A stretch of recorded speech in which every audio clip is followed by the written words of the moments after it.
విశ్వ విజేతలుగా నిలిచిన ఆనందం టీమిండియాకు ఎక్కువ రోజులు నిలవలేదు. కొత్త కెప్టెన్ అయ్యర్ నాయకత్వంలో మొదట ఐర్లాండ్ గడ్డపై, ఆ తర్వాత ఇప్పుడు ఇంగ్లాండ్ గడ్డపై టీమిండియా పరువు గంగలో కలుస్తోంది. 2026 టీ20 వరల్డ్ కప్ గెలిచిన తర్వాత కనీసం ఒక్క విజయం కూడా నమోదు చేయని శ్రేయస్ అయ్యర్ సేన ఇప్పుడు వైట్ వాష్ గండం అంచున నిలబడింది. సిరీస్ లోని మొదటి మ్యాచ్ వర్షార్పణం కాగా, మిగిలిన 3 మ్యాచ్ల్లో ఇంగ్లాండ్ మన జట్టును చిత్తుగా ఓడించింది. ముఖ్యంగా 4వ టీ20లో 158 పరుగుల లక్ష్యాన్ని కేవలం 13.5 ఓవర్లలోనే హ్యారీ బ్రూక్స్ సేన ఊది పారేసిన తీరు భారత అభిమానులకు మింగుడు పట్టం లేదు. హ్యాట్రిక్ ఓటములతో సిరీస్ కోల్పోయిన భారత్ ఇప్పుడు పరువు దక్కించుకోవాలంటే జూలై 11న జరిగే ఈ 5వ టీ20 మ్యాచ్ లో ఎలాగైనా గెలవాలి. ఒకవేళ ఇక్కడ కూడా పరాజయం పాలైతే ఆటగాళ్లతో పాటు కోచింగ్ స్టాఫ్ పై, బీసీసీఐ పై విమర్శల సునామీ రావడం ఖాయం. జింబాబ్వే సిరీస్ ను దృష్టిలో ఉంచుకొని ఈ మ్యాచ్ ను ఒక ప్రయోగశాలగా వాడుకుంటూనే గెలుపు కోసం తీవ్రంగా కష్టపడాల్సిన పరిస్థితి ఏర్పడింది.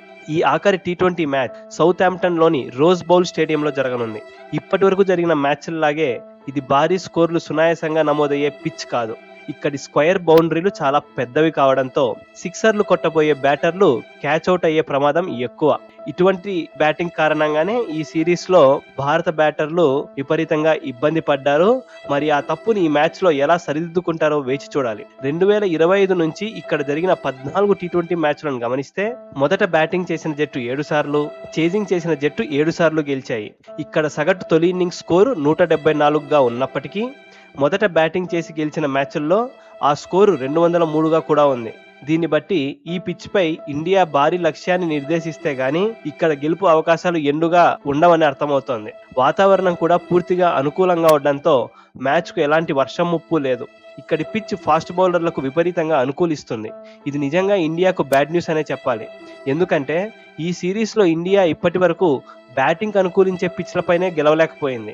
అలాంటిది ఫాస్ట్ బౌలర్లకు అనుకూలించే పిచ్ పై జోఫ్రా ఆర్చర్, జో స్టంగ్ లాంటి టాప్ బౌలర్లను ఎదుర్కొని గెలవాలంటే ఇండియా ఈ మ్యాచ్ ను ఒక యజ్ఞంలా భావించి ఆడితే తప్ప టీమిండియాకు వైట్ వాష్ అనే ఘోర పరాభవం నుంచి విముక్తి ఉండదు. ఈ పరిస్థితుల్లో టీమిండియా తుది జట్టులో జరగబోయే మార్పులేంటి అనే విషయాలను ఇప్పుడు మనం చూద్దాం. భారత జట్టులో ప్రస్తుతం ఎడమ చేతి వాటం బ్యాటర్ల సంఖ్య మరీ ఎక్కువగా ఉంది. ఈ లోపాన్ని సరిదిద్దడంతో పాటు వరుసగా విఫలమవుతున్న ఆటగాళ్లను పక్కన పెట్టేందుకు మేనేజ్మెంట్ సిద్ధమైంది. ఓపెనర్లు అభిషేక్ శర్మ, వైభవ్ సూర్యవంశీలలో ఒకరిని తప్పించి ఆ స్థానంలో సంజు శాంసన్ ను తుది జట్టులోకి తీసుకునే అవకాశం బలంగా కనిపిస్తోంది. వైభవ్, అభిషేక్ జోడీ ఫెయిల్ అవడంతో పాటు శాంసన్ ను పక్కన పెట్టడంపై తీవ్ర విమర్శలు వస్తున్న నేపథ్యంలో సంజు శాంసన్ కు ఈ మ్యాచ్ కోసం పిలుపు రావడం ఖాయంగా కనబడుతోంది. ఇక గత కొంతకాలంగా పూర్తిగా టచ్ కోల్పోయి దారుణంగా ఆడుతున్న ఇషాన్ కిషన్, అలాగే పెద్దగా ప్రభావం చూపలేకపోతున్న తిలక్ వర్మల ఆట తీరు జట్టుకు భారంగా మారింది. ఈ నేపథ్యంలో ఇషాన్ కిషన్ ను తప్పించి అతని స్థానంలో సూర్యాన్స్ షెడ్గేకు అవకాశం దక్కవచ్చు. బౌలింగ్ విభాగంలో ఏమాత్రం ప్రభావం చూపలేకపోతున్న ప్రసిద్ధ్ కృష్ణ, వాషింగ్టన్ సుందర్లపై వేటుపడే ఛాన్స్ ఉంది. హర్షిత్ రాణా గనుక గాయం నుండి కోలుకుంటే ప్రసిద్ధ్ కృష్ణను తప్పిస్తారు.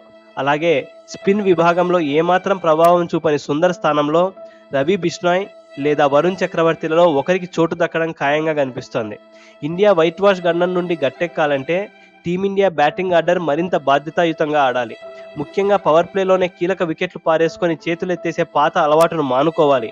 ఓపెనర్లు కనీసం మొదటి 6 ఓవర్ల పాటు క్రీజ్లో నిలబడి గట్టి పునాది వేయాలి.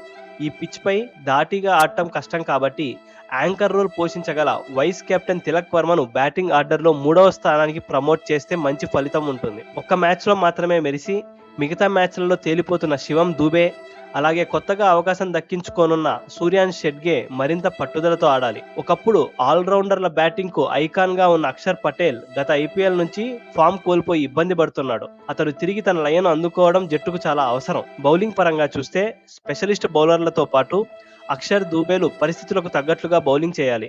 అదే సమయంలో స్పెషలిస్ట్ బౌలర్లు హర్షిత్ రాణా, హర్షదీప్ సింగ్, అలానే ప్రిన్స్ యాదవ్ ఆరంభంలో అలానే మధ్య ఓవర్లలో వికెట్లు తీసి ఒత్తిడి పెంచాలి. ఆటగాళ్లందరూ తమను తాము నిరూపించుకోవడానికి కసితో ఆడితేనే ఇంగ్లాండ్ జోరుకు కళ్ళెం పడుతుంది. మరి ఆ దిశగా మన టీమిండియా ఆటగాళ్లు ఎంత మేరకు పట్టుదలతో ఆడుతారో వేచి చూడాలి.